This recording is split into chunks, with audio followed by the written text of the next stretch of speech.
Episode sebelumnya menceritakan bahwa Bu Sulastri minta diantar Pak Sodik ke tempat pria yang pernah ditemui Lili. Sedangkan Lili telah mengakui kepada Mbok Jum bahwa yang menghamilinya adalah jin ifrit. Sedangkan di tempat lain, Bu Sulastri telah berada di kantor Rizky. Karena dari awal kedatangannya, Rizky tak ada di kantornya. Ia pun telah menyuruh Pak Sodik untuk pulang ke rumah untuk menjaga Lili. Dan Bu Sulastri rela menunggu sampai Rizky kembali. Setelah lama menunggu, akhirnya Bu Sulastri pun bertemu juga dengan Rizky. Tanpa memperkenalkan diri, Bu Sulastri langsung marah-marah terhadap Rizky. Intinya, Bu Sulastri meminta Rizky untuk bertanggung jawab atas kehamilan Lili. Dan tentu saja, Rizky menolaknya. Dan Rizky pun menceritakan bahwa bayi yang dikandung Lili adalah bayi dari jin ifrit. Bahkan Rizky telah menuduh Bu Sulastri dan suaminya sengaja memelihara jin ifrit demi sebuah kekayaan. Dan Rizky menuduh Bu Sulastri dan suaminya menumbalkan Lili kepada jin ifrit. Mendengar tuduhan tersebut, tentu saja Bu Sulastri menolaknya. Bahkan ia bersumpah bahwa dirinya dan suaminya tidak bersekutu dengan jin. Tanpa mereka sadari ada seorang pria yang mendengarkan pembicaraan mereka. Pria itu adalah Niko. Setelah Niko mendengarkan semua pembicaraan Rizky dan Bu Sulastri, ia pun langsung meninggalkan tempat tersebut dan pergi entah kemana. Sedangkan Rizky ikut pulang bersama Bu Sulastri untuk membuktikan bahwa bukan dirinya yang menghamilinya. Rizky bertujuan untuk membuat Lili mengaku kepada ibunya bahwa bayi yang ada di dalam kandungannya adalah bayi jin ifrit. Di dalam kamar Lili, Mbok Jum masih berusaha menenangkan Lili. Mbok Jum pun merayu Lili agar ia mau makan. Lili pun akhirnya menganggukkan kepalanya yang menandakan ia bersedia untuk makan. Mbok Jum pun bergegas melangkah untuk menuju dapur.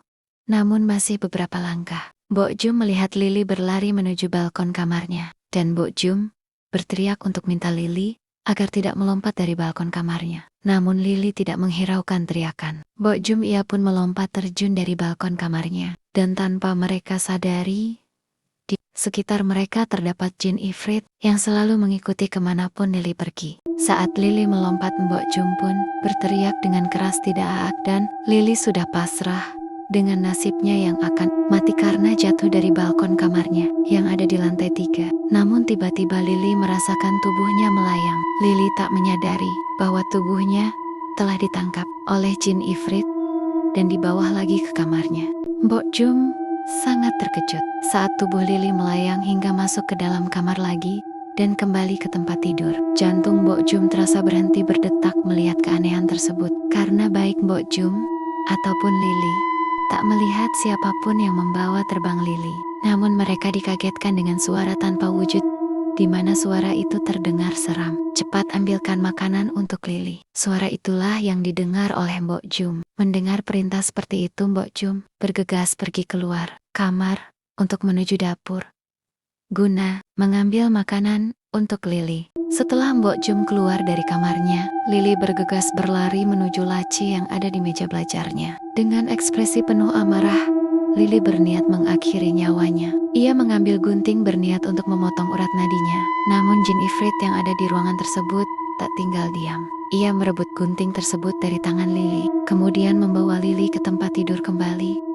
Itu yang telah kembali menuju kamar Lili sambil membawa makanan. Namun setibanya di depan kamar Lili, Mbok Jum sangat terkejut. Tiba-tiba makanan yang dibawanya untuk Lili terbang, melayang, dan makanan tersebut menerobos masuk ke dalam pintu yang sudah tertutup dan terkunci dari dalam. Karena terkejutnya, Mbok Jum pun berteriak sekeras-kerasnya hingga Pak Sodik pun datang menghampirinya. Pak Sodik yang saat itu datang menghampiri Mbok Jum pun bertanya kepada Mbok Jum, mengapa Mbok Jum berteriak? Mbok Jum menceritakan kepada Pak Sodik bahwa makanan yang ia bawakan untuk Lili tiba-tiba melayang dan menerobos masuk ke dalam pintu yang telah tertutup rapat. Mendengar cerita Mbok Jum, Pak Sodik sedikit tak percaya. Ia pun mencoba membuka pintu tersebut, dan benar saja pintu tersebut terkunci dari dalam. Dan akhirnya Pak Sodik pun mengintip dari lubang kunci untuk melihat apa yang terjadi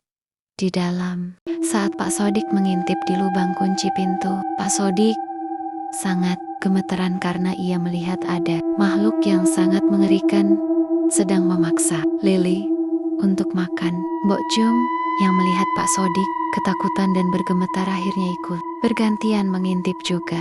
Mbok Jum turut ketakutan dan bergemetaran. Sedangkan Lily yang saat itu melihat wujud asli dari jin ifrit, ia pun mulai ketakutan. Dan jin ifrit tersebut memaksa Lily untuk makan sambil berkata, "Aku tidak akan membiarkanmu dan bayiku mati." Dan dengan terpaksa Lily menurut untuk makan. Mbok Jum dan Pak Sodik pun kebingungan. Ia bingung apa yang harus ia lakukan.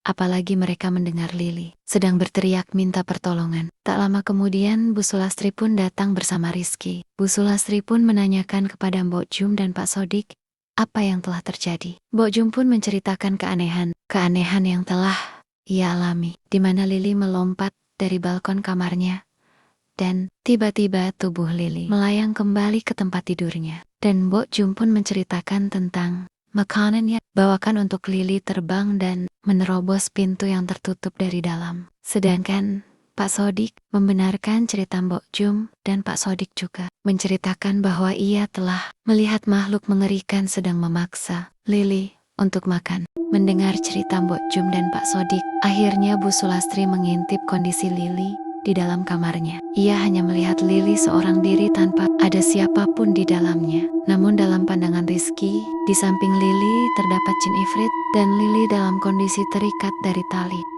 Bang Sejan mendengar cerita tersebut, Pak Sodik pun mengusulkan untuk mencari dukun, dan kebetulan dukun tersebut terdapat di desanya. Demi menyelamatkan Lily, akhirnya Bu Sulastri pun menyetujui usulan Pak Sodik. Nah, bagaimanakah kisah selanjutnya?